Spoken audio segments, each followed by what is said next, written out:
श्री शिवाय नमस्तुभ्यं। हम आप सभी शिव भक्तों को मेरा प्रणाम। हर हर महादेव। गुरुजी पंडित प्रदीप जी मिश्रा द्वारा महाशिवरात्रि की इस पावन माह में श्री और कुबेरेश्वर धाम में वाची जा रही श्री महाशिवरात्रि शिव महापुराण की कथा के आज 6वें दिन की कथा आज पूर्ण हो चुकी है। और आज की कथा में गुरुजी ने शिव महापुराण के बहुत सारे व्रत नियम के साथ साथ नवनिधि वाले बहुत ही अच्छे उपाय की जानकारी दी है, जिसका वर्णन हम आपको आज की इस वीडियो में करेंगे।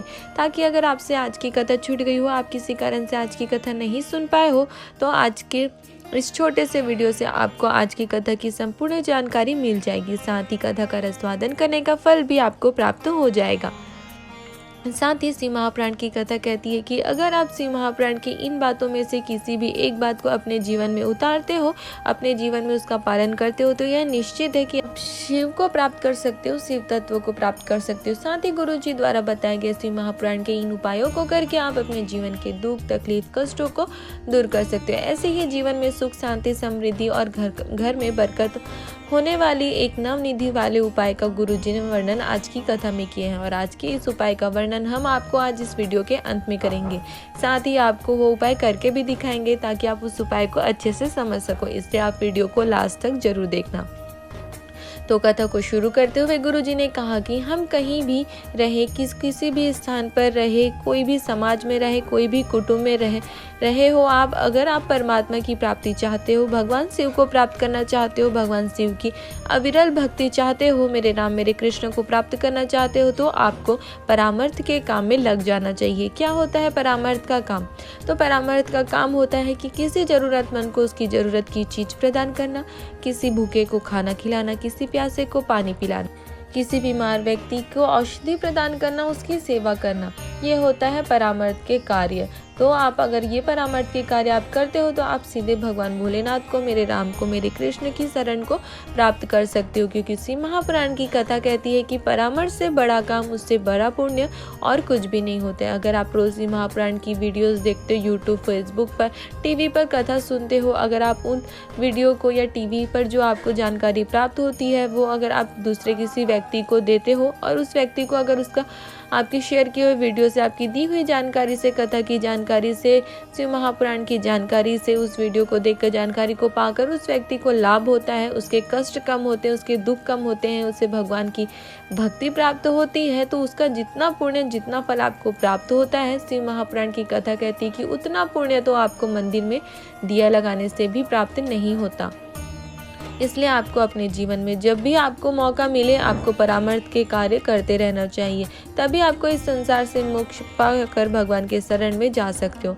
आगे गुरुजी ने कहा कि हम मंदिर में भगवान को ढूंढ रहे हैं, तीर्थ में भगवान को ढूंढ रहे हैं, पर अगर आप निस्वार्थ भाव से, काम, आसक्ति, तृष्णा से दूर हो जाओगे तो आपको भगवान को ढूंढने के लिए भी कहीं भी जाने की जरूरत नहीं पड़ेगी। भगवान स्वयं आपके पास आकर खड़े हो जाएंगे। शिव महापुराण की कथा कहती है कि बस आप अपने आप को क्रोध, कपट, छल, प्रपंच से दूर कर लो, इन सब से दूर हो जाओ और भगवान की भक्ति में लग जाओ।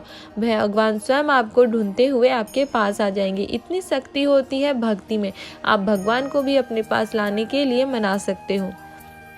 आगे कथा में गुरुजी ने कहा कि आप देखे ही होंगे कि कितनी भी बड़ी मंदिर हो, लेकिन उसकी शिखर छोटी सी होती है और उस बड़े से मंदिर की पूरी शोभा उस छोटे से शिखर से ही होती है। ठीक वैसे ही आप कितने भी बड़े बन जाओ, कितना भी धन कमा लो, कितने भी ऊंचे पद पर चले जाओ, पर आपकी शोभा आपके बड़े बनने से नहीं होती, आपके धन से नहीं होती, ना ही आपके पद से होती है, बल्कि आपकी असली शोभा तो आपके निर्मल मन से, आपके स्वभाव से होती है। गुरुजी ने कहा कि शिव महापुराण की कथा कहती कि आपका मन जितना ज्यादा निर्मल होता है, आप शिव के उतने ही करीब होते हो। कथा में आगे गुरुजी ने कहा कि हम कभी नहीं कहते हैं कि आप अपने छोटे बच्चों को, बुजुर्ग माता पिता को अकेले घर पर छोड़कर कथा सुनने के लिए आओ या उन्हें यहाँ लेकर आओ, बल्कि हम कहते हैं कि आप अपने घर पे ही रहकर अपने बच्चे की, अपने बुजुर्ग माता पिता की सेवा करो और घर में ही बैठकर आप शिव महापुराण की कथा सुनो। अगर आप घर में भी बैठकर कथा हृदय से, मन से, आनंद से टीवी के सामने बैठकर पूरे 3 घंटे की कथा सुनते हो, आपको कथा सुनने का उतना ही फल प्राप्त होता है जितना कि कथा पंडाल में बैठकर कथा सुनने वाले को प्राप्त होता है। आगे गुरुजी ने कहा कि आप अपने जीवन में कितने भी आगे बढ़ जाओ, कितना भी धन कमा लो, कितने भी बड़े बन जाओ, पर आप अपने जीवन में से अपने सनातन धर्म को कभी मत जाने देना। आप अपने जीवन से सर से पल्लू, माथे से बिंदी और मुख से हिंदी को कभी मत जाने देना, कभी खत्म मत होने देना। आपके सर पर जो पल्लू होता है वो मात्र एक कपड़ा नहीं होता। शिव महापुराण की कथा कहती है कि आपके साड़ी के पल्लू में आपके पूरे पूर्वजों का आशीर्वाद भरा होता है, उनकी कृपा होती है, उनका आशीर्वाद होता है। जब आप अपने सर पर पल्लू लेते हो तो आप पर हमेशा आपके पूर्वजों का आशीर्वाद बना रहता है और आप जो भी कार्य करते हो उसमें आपको सफलता प्राप्त होती है। आगे गुरुजी ने कहा कि शिव महापुराण की कथा में शंकर पार्वती का संवाद वर्णन करता है कि जब आप एक शिवलिंग का पूजन करते हो, जल चढ़ाते हो, तो आप सिर्फ एक शिवलिंग या सिर्फ भगवान शिव जी का ही पूजन नहीं करते हो, उनका ही आशीर्वाद आपको प्राप्त नहीं होता, बल्कि एक शिवलिंग के पूजन करने से, एक शिवलिंग पर जल चढ़ाने से आपको 33 कोटि देवी देवताओं के पूजन का फल प्राप्त होता है। 33 कोटि देवी देवताओं का आशीर्वाद आपको प्राप्त होता है। इसके बाद आगे की कथा की जानकारी देते हुए गुरुजी ने बताया कि इसके बाद की कथा इंदौर के पास बेटवा में होगी, जो कि 28 फरवरी से 6 मार्च तक चलेगी तथा इस बेटवा में होने वाली कथा का नाम श्री नवनिधि शिव महापुराण की कथा होगी। साथ ही गुरुजी ने बताया कि इस नवनिधि शिव महापुराण की कथा में आपको नवनिधि के बारे में विस्तार से जानने को मिलेगा। साथ ही नवनिधि से आपको क्या फल प्राप्त होता है इसकी भी जानकारी आपको इस कथा में मिलेगी, क्योंकि नवनिधि का वर्णन तो आप हमेशा सुने ही होंगे हनुमान चालीसा में, शिव चालीसा में, राम रक्षा स्तोत्र में, गायत्री चालीसा में, सरस्वती चालीसा में, सभी में नवनिधि का वर्णन आता है। पर सबने सुना भी है पर किसी को पता नहीं होता है, बहुत कम ही लोग जानते हैं कि नवनिधि क्या होता है। तो इसी की जानकारी आपवा में होने वाली श्री नवनिधि शिव महापुराण की कथा में प्राप्त होगी। आगे आज की कथा में श्री महाशिवरात्रि शिव महापुराण की कथा के 6वें दिन गुरुजी ने इसी नवनिधि की प्राप्ति वाला एक उपाय बताए हैं। गुरुजी ने बताया कि ये नवनिधि का स्थान शिवलिंग में होता कहाँ है।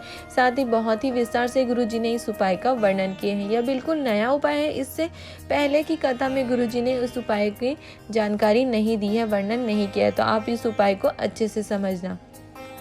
गुरुजी ने बताया कि जब आप शिव जी पर त्रिकोण बनाते हो तो उस त्रिकोण के प्रत्येक लाइन में 9 देवी देवताओं का स्थान होता है। साथ ही आपको बता दें कि भगवान शंकर पर त्रिकोण लगाने का एक क्रम भी शिव महापुराण की कथा वर्णन करती है। शिव जी पर त्रिकोण लगाने का क्रम होता है, आप वीडियो में भी देख के समझ सकते हो कि आपको कैसे त्रिकोण लगाना है। सबसे पहले आपको शिव जी के ऊपर त्रिकोण की जो ऊपर की 2 रेखा होती है उसे बनाना होता है और उन 2 रेखाओं को आपको अपने चीनी उंगली के बाद की जो 2 उंगलियां होती है उससे बनाना होता है। फिर नीचे की त्रिकोण के जो सबसे नीचे की जो रेखा होती है उस रेखा को आपको अपने अंगूठे की बाद वाली उंगली से बनाना होता है। इस प्रकार से महापुराण की कथा त्रिकोण बनाने का वर्णन करती है।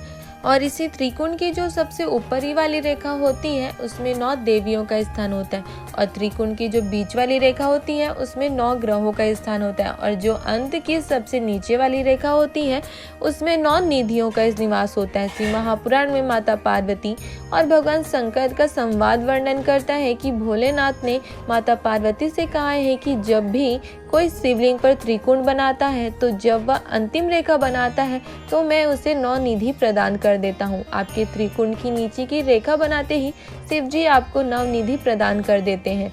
लेकिन आपको त्रिकोण भी शिव महापुराण में वर्णित एक जो क्रम है उसी क्रम से ही लगाना होता है। ऐसा नहीं है कि आप त्रिकोण को आपकी तीनों उंगली से एक साथ तीनों रेखा खींच दें। अगर आप वैसा त्रिकोण बनाते हो तो उससे शिव जी स्वीकार नहीं करते और उसका कोई भी फल आपको प्राप्त नहीं होता है।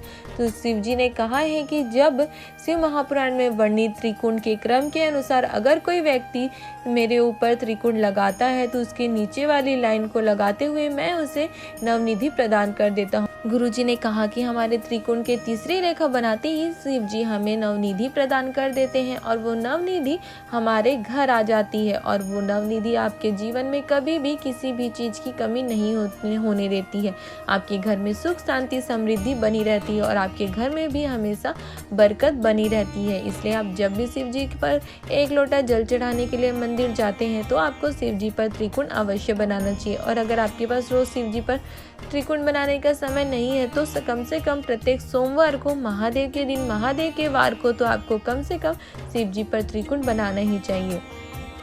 ये थी आज की कथा के सारे व्रत नियम उपायों की जानकारी। अगर आपको आज की कथा की ये जानकारी अच्छी लगी हो तो आप हमारे वीडियो को लाइक कर सकते हो और अपने परिवार वालों के साथ या अन्य शिव भक्तों के साथ शेयर भी कर सकते हो, ताकि उन्हें भी आज की कथा की ये जानकारी, नवनिधि वाले इस उपाय की जानकारी, त्रिकोण शिव जी पर त्रिकोण लगाने के क्रम की जानकारी मिल सके और वो भी इसे करके भगवान शिव का आशीर्वाद, नवनिधि की प्राप्ति कर सके।